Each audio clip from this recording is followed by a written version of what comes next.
नवी मुंबई महानगरपालिकेच्या माध्यमातून प्रभाग रचना जाहीर करण्यात आली असली तरी या प्रभाग रचनेमध्ये मोठ्या प्रमाणामध्ये घोळ असल्याचा आरोप होतोय। आपल्यावर या ठिकाणी भाजपाचे नवी मुंबई जिल्हाध्यक्ष डॉक्टर राजेश पाटील आहेत। सर, काय म्हणाल? प्रभाग रचना तुमच्या हाती आलेली आहे, मात्र संशय घोळ वाढलेला आहे। प्रभाग रचनेमध्ये त्या ठिकाणी घोळ आहेत। प्रभाग रचनेमध्ये अधिसूचनेतील व्याप्ती आणि मॅप ह्याच्यामध्ये बहुसंख्य प्रभागांतून आमच्याकडे तक्रारी आलेल्या आहेत की ह्या गोष्टींमध्ये कुठेतरी सुधारणा झाली पाहिजे आणि त्या पद्धतीनं आमच्या हरकती सगळ्यांनी नोंदवाव्यात अशा पद्धतीच्या आम्ही सूचना केलेल्या आहेत। त्या हरकतीप्रमाणे त्या ठिकाणी आपले इथले निवडणुकीचे प्रमुख माननीय आयुक्त साहेब आहेत, त्यांच्या माध्यमातून ह्याच्यामध्ये सुधारणा झाली पाहिजे। कारण ज्या पद्धतीचे नकाशे आपण पाहाल तर नकाशामध्ये काही ताळमेळ नाही, जे त्या ठिकाणी सेक्टर्सचा संबंध नाही मॅपमध्ये अधिसूचनेमध्ये त्यांनी त्याच्या नकाशामध्ये दिलेले आहेत। काही ठिकाणी तर असे आहेत की प्रभाग रचना ही त्या ठिकाणी आहे एका वॉर्डची, जे 4 प्रभाग एकत्रित केले आहेत आणि त्यांना मॅप दिलेला आहे पश्चिमेचा, पूर्व आणि पश्चिम कुठे कुठे गेला, म्हणजे ही अशी मॅपची रचना, ही सदोष मॅपची रचना आहे आणि त्याच्यामध्ये सुधारणा झाली पाहिजे असे आमचं म्हणणं आहे। आम्ही पहिल्यांदा प्राथमिक स्वरूपामध्ये आमच्या कालपासूनच्या बैठका घेतल्यात, सगळ्यांनी त्याच्या संबंधित हरकती घ्याव्यात। हरकतीच्या अनुषंगानं पुढे आम्ही निवडणूक आयोगापर्यंत कशा पद्धतीनं ते गेलं पाहिजे आणि ह्या सगळ्या गोष्टींची सुधारणा झाली पाहिजे असा आमचा प्रयत्न असेल। सर, आता शिवसेना आणि भाजपा दोघांची युती आहे, मात्र मैत्रीमध्येच कुस्ती चालली असल्याचं पाहायला मिळतंय। नाही, असं काही नाही। आता ह्या प्रभाग रचनेमध्ये त्या ठिकाणी मॅप आणि व्याप्ती ह्या 2 गोष्टींमध्ये घोळ आहे। आता तो घोळ त्या ठिकाणी कशामुळे झालेला आहे आणि का झालेला आहे हे त्या ठिकाणी प्रथमदर्शनी आपण पाहिल्यानंतर कोणाच्या तरी अपेक्षेप्रमाणे झालेलं आहे असं निश्चित दिसतंय। परंतु ती सुधारणा करण्याची त्या ठिकाणी महापालिकेला संधी आहे, कारण ज्या तक्रारी येतील त्या तक्रारी हरकतीनुसार त्यांनी जी व्याप्ती दिलेली आहे ती जर बरोबर असेल आणि त्या व्याप्तीनुसार त्या ठिकाणी मॅप जर केला तर मला वाटतं हा घोळ त्या ठिकाणी संपेल। सर, तुमच्या नगरसेवकांची माजी नगरसेवकांची मीटिंग झाली होती, त्यांनी मीटिंगमध्ये अनेक नगरसेवकांनी आरोप केलेत की शिवसेना शिंदे गटाच्या माध्यमातून त्यांच्या प्रभावाखालीच ही संपूर्ण रचना करण्यात आली। प्रभाव हा कोणाचा तरी दिसतो एवढे निश्चित दिसते, परंतु आता आपण त्या ठिकाणी कुणाला आरोप करू शकत नाही।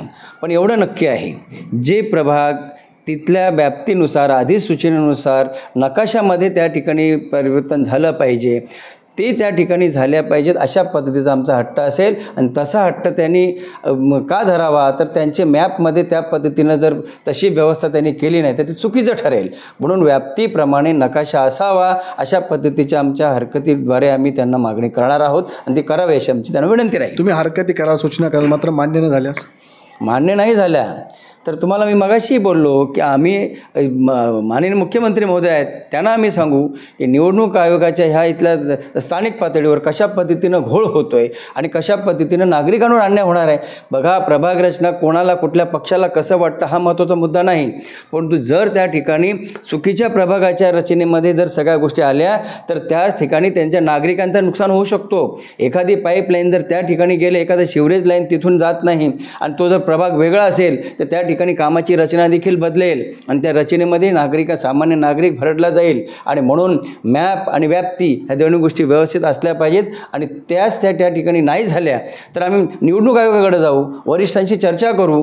जे मॅप त्या ठिकाणी प्रसिद्ध केल्यात हे बऱ्यापैकी चुकीचे आहेत, ते मॅप त्या ठिकाणी सुधारणा कराव्यात आणि त्यांनी जर सुधारणा नाही केल्या तर आम्हाला निवडणूक आयोग आहे, नाही झालं तर आम्ही कोर्टापर्यंत जाऊ, परंतु त्या सुधारणा केल्याशिवाय आम्ही स्वस्थ बसणार नाही। कारण ह्या सुधारणांवर नागरिकांचं भवितव्य अवलंबून आहे, इथल्या उमेदवारांचं नाही, पक्षाचं नाही, नागरिकांशी नाळ जुडलेली आहे। नागरिकांना केंद्रबिंदू मानून त्या ठिकाणी नकाशा झाला पाहिजे अशी आमची मागणी आहे। सर, नवी मुंबईमध्ये शिवसेना नगरसेवक भाजपा किंवा गणेश नाईक यांचं नेहमीच विळा भोपळ्याचं नातं राहिलेलं आहे, तर युती होईल का महानगरपालिकेत? पहा, युती हा विषय आमची सध्या महायुती आहे आणि महायुतीचं सरकार आमचं त्या ठिकाणी चांगल्या प्रकारे चाललेलं आहे। स्थानिक स्वराज्य संस्थांमध्ये काय त्या ठिकाणी विषय व्हावा हा सध्या आमच्या जिल्हा पातळीवरचा विषय नाही, तो महाराष्ट्र लेवलवरचा विषय आहे। ते वरिष्ठ लेवलवर त्या ठिकाणी निर्णय घेतील। म्हणून एवढं निश्चित तुम्हाला मी सांगतो, यापूर्वी भारतीय जनता पार्टीची तिथं सत्ता होती, पुढे देखील भारतीय जनता पार्टीची सत्ता असेल आणि महापौर भारतीय जनता पार्टीचाच असेल। स्वबळाचा नारा देताय तुम्ही किंवा तसं तशी ताकद आहे? ताकद पूर्ण आहे।